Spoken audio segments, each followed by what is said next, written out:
Japan जाने वाले 5 लाख यात्रियों ने अपने फ्लाइट टिकट कैंसल करा दिए हैं।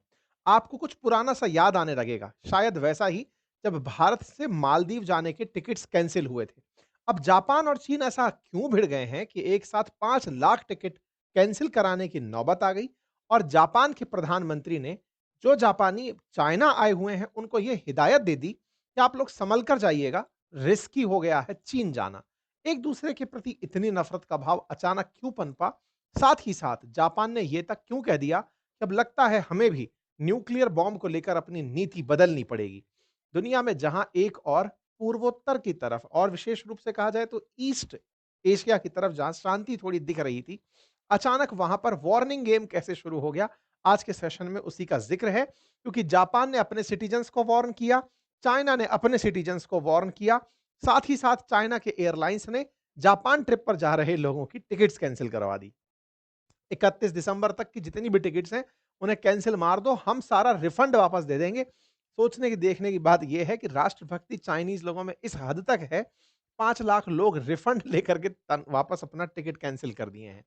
चाइना ने इतना ही नहीं अपितु जापान के एक आइलैंड पर अपनी फोर्सेस तक भेज दी हैं, उसका नाम सेनकाकू आइलैंड है। अब कहानी क्या है थोड़ा-सा विस्तार से समझते हैं, लेकिन उससे पहले थोड़ा-सा बेसिक जान लीजिए।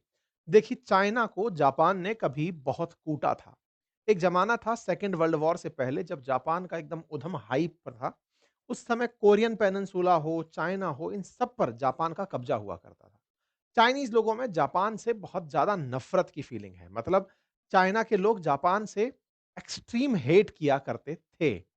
सेकंड वर्ल्ड वॉर के बाद भी जब जापान हार गया, जब जापान के ऊपर न्यूक्लियर बॉम्ब गिरा, जापान की फोर्सेस पीछे हटी, तो चाइनीज़ लोगों ने इसे ही अपनी जीत के रूप में सेलिब्रेट भी किया। कुछ दिन पहले आपने उस सेलिब्रेशन की तस्वीरें भी देखी होंगी, जिसमें पुतिन वगैरह सब पहुँचे थे।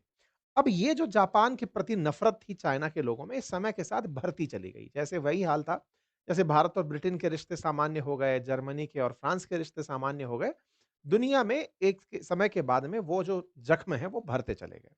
अब जख्म तो भरते चले गए, लेकिन चाइना और जापान के बीच में कुछ ऐसी चीजें अभी भी जिंदा रह गई जो पुराने घाव को हरा कर देती हैं। उनमें से ही एक घटना घटी ताजा ताजा। क्या घटना घटी? आप भी अपने यूपी पुलिस एसआई की तैयारी शुरू करें टेक्स्ट बुक के साथ। Download the app now. Great choices for the great you. Open your free DMAT account with a पुराने घाव को हरा कर देती हैं। उनमें से ही एक घटना घटी ताजा ताजा। क्या घटना घटी? हुआ ये कि जापान के प्रधानमंत्री ने, जो कि ताजा ताजा अभी फीमेल प्रधानमंत्री बनी है पहली बार, उन्होंने ताइवान पर एक बयान दे दिया। ताइवान का मामला तो पुराना मामला है, आप और हम सब जानते हैं। पीपल्स रिपब्लिक ऑफ चाइना और रिपब्लिक ऑफ चाइना, ये भी अपने आप को चाइना कहते हैं, ये भी अपने आप को चाइना कहते हैं। चाइना ताइवान को अपना मानता है और कहता है दुनिया में चाइना केवल एक ही हो सकता है, that is PRC, people's republic of China. अर्थात ये दोनों हिस्से एक ही हैं। जापान ने हाल ही में यह कह दिया कि अगर ताइवान पर चाइना हमला करता है, तो हम इसकी हिफाजत करने जाएंगे। ये बात जैसे ही चाइना ने बोली, इसके बाद में भाई साहब भयंकर गुस्सा हो गया चाइना। तुम कौन होते हो जो हिफाजत करने जाओगे ताइवान की? तुम ताइवान को मान्यता नहीं देते, ताइवान हमारा हिस्सा है, और तुम बोल रहे हो कि मैं यहां पर हिफाजत करने आऊंगा। कहां से आओगे? यहां से आएंगे। देखो, चाइना, जापान और ताइवान अगर आप देखें, पैसिफिक ओशियन से किनारा साझा करने वाले देश हैं। यहां पर जापान दिख रहा है, तो ये आपको पूरी तरह से ताइवान के उत्तर में दिखाई पड़ता है। बोले हम ताइवान की रक्षा करने जाएंगे। ताइवान का मसला क्या है मैं आपको पहले ही बता दूं। चाइना ताइवान को अपना मानता भी है और उसकी घेराबंदी पूरे टाइम ऐसे करता है कि ताइवान की मदद करने दुनिया का कोई भी देश ना आ सके। अमेरिका ने ताइवान की मदद के लिए खूब प्रयास किए हैं, लेकिन फिर भी ताइवान को एक स्वतंत्र राष्ट्र के रूप में मान्यता यूएन में नहीं है। ताइवान अपना नाम पब्लिकली ताइवान बताता है, लेकिन यूएन में अपने आप को आरओसी के नाम से रिकॉग्नाइज कराता है, रिपब्लिक ऑफ चाइना के नाम से। वहीं चाइना अपने आप को पीआरसी के नाम से रिकॉग्नाइज कराता है, people's republic of China. People's republic of China जो है वो आरओसी को कहता है कि आप चाइना वर्ड यूज नहीं कर सकते, चाइना केवल एक ही हो सकता है, और इसे की वन चाइना पॉलिसी कहा जाता है। और वन चाइना पॉलिसी में वो ताइवान को भी अपना ही बताता है। भारत भी वन चाइना पॉलिसी मानता है, अमेरिका भी वन चाइना पॉलिसी मानता है कि चाइना एक ही है। लेकिन ताइवान के साथ हम भी अलग से संबंध रखते हैं, दुनिया के कई देश अलग से ताइवान के साथ संबंध रखते हैं। ताइवान पूरे टाइम इस डर में रहता है कि चाइना उस पर एक दिन हमला ज़रूर करेगा और यही कारण है कि ताइवान में लोगों को बाकायदा हमले से बचने की ट्रेनिंग दी जा रही है। बाकायदा किट्स बाँटी जा रही हैं कि आप पर हमला होगा तो क्या करना है, कैसे रहना है, पूरे डिफेंस की ट्रिक्स सिखाई जा रही हैं। चाइना से लगभग 160 किलोमीटर की दूरी पर जो ताइवान है, उस पर 2.5 करोड़ की आबादी रहती है और बढ़िया पाकिस्तान से भी ज़्यादा इसकी जीडीपी है। यहाँ पर बढ़िया सेमीकंडक्टर का व्यवसाय है, बहुत ज़्यादा लोग यहाँ पर टेक्नोलॉजी के लिए काम करते हैं।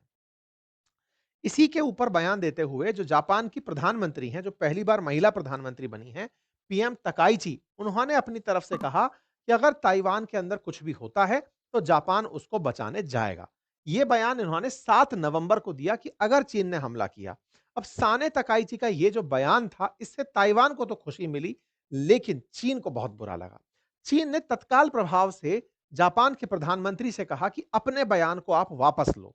ताइवान पर दिए अपने बयान को वापस लो, इसके लिए फॉरेन स्पोक पर्सन निकल कर के आए जापान चाइना से और उन्होंने कहा कि अगर जापान ऐसा कुछ करने की सोचता भी है, it would constitute an act of invasion, इसे आक्रमण की नीति माना जाएगा और इसको बहुत बुरी तरह चाइना से फाइट बैक मिलेगी, इसे तगड़ा प्रतिकार मिलेगा, चाइना ने धमका दिया। चाइना ने पूरी तरह से जापान को ना केवल धमकाया बल्कि दुनिया को बताया कि चाइना केवल एक ही है, वन चाइना पॉलिसी है। माना कि जापान और चाइना धीरे-धीरे रिश्ते सामान्य होते जा रहे हों, लेकिन फिर भी हम इस तरह की चीजें बर्दाश्त नहीं करेंगे। एक इंटरेस्टिंग फैक्ट बताता हूं। चाइना के लोग बहुत ज्यादा पैसा कमा चुके हैं और खर्च करते हैं घूमने पर। इस समय पर जापान में जो सबसे ज्यादा विदेशी टूरिस्ट घूमने आता है, वो चाइना से आता है। प्रतिवर्ष लगभग 75 लाख टूरिस्ट चाइना से घूमने जापान आता है। तो इतना बड़ा टूरिज्म अगर हो रहा हो और इस टूरिज्म को सीधा असर केवल एक मैसेज से 5 लाख यात्रियों का टिकट कैंसिलेशन हो जाए, तो ये बड़ा नंबर कंसीडर होता है। यही हुआ। जापान के प्रधानमंत्री का बयान आना और उसके बाद चाइना की प्रतिक्रिया आना। क्या अमेरिका इस मामले पर कुछ करेगा?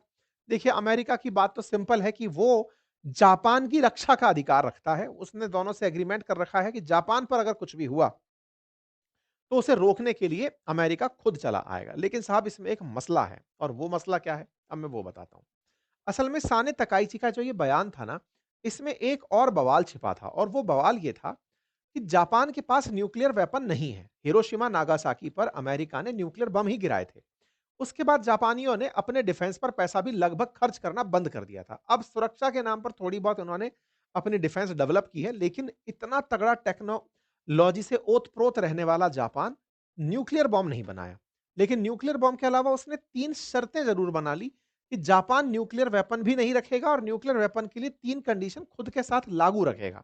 पहली कंडीशन ये रखेगा कि वो कभी भी न्यूक्लियर वेपन को पजेस नहीं करेगा, मतलब अपने पास नहीं रखेगा। दूसरा, उसका उत्पादन नहीं करेगा और तीसरा, किसी दूसरे देश को उसके यहाँ पर न्यूक्लियर बॉम्ब लाने की भी अनुमति नहीं देगा। इसका क्या मतलब है?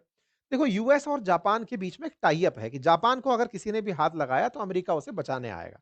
लेकिन जापान ने कहा, देखो सर, हम न्यूक्लियर बॉम्ब से बर्बाद हो लिए, कृपया करके किसी और को बर्बाद मत करना, हमारी हिफाजत के लिए कभी न्यूक्लियर बॉम्ब मत लेकर आना।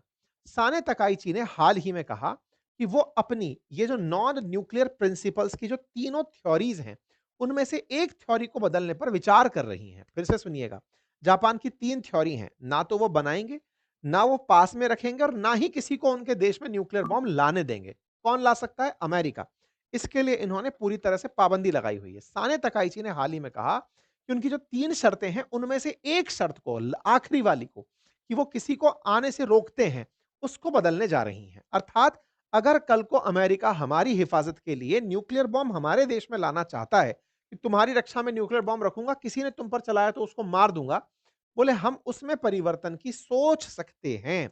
इससे जा भाई साहब चीन और ज्यादा खफा हो गया। बोले भाई साहब, अगर आप लोग ऐसा कर दिए, चाइनीज फॉरेन मिनिस्ट्री ने कहा, ये तो एक सीरियस कंसर्न है, मिलिट्री और सिक्योरिटी मूव दर्शाता है।